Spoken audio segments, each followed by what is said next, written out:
fifth grade, I wanted to show you a few more nonfiction text features using the book Mount Rushmore.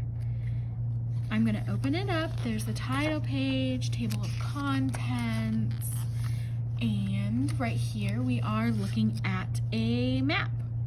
This is a map of South Dakota, and it's a map of rivers in South Dakota, but it's showing us where Mount Rushmore is in relation to South Dakota and the rivers of South Dakota.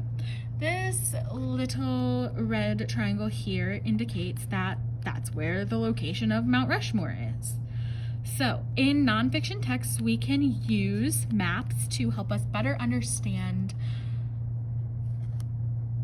geographical locations of things, and sometimes maps will be integrated with graphs and charts, and there's a lot of information and they're super fun to read.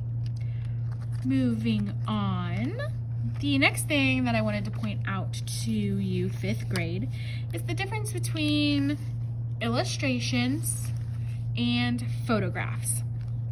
So this is a really good example of the difference between a photograph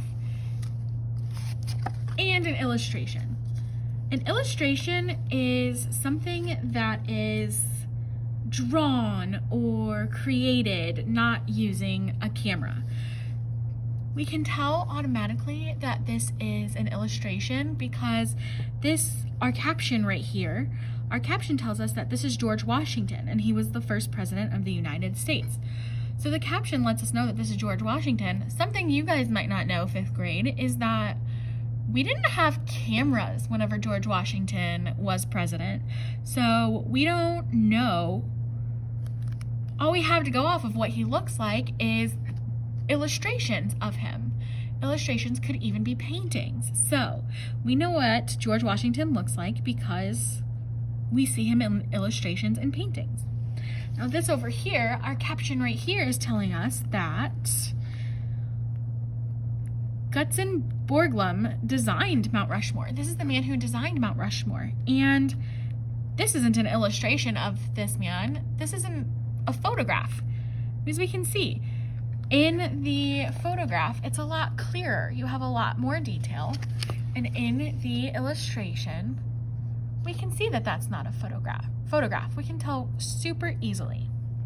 So those two things can help us out in reading nonfiction texts by giving us a little bit more information about what we're reading.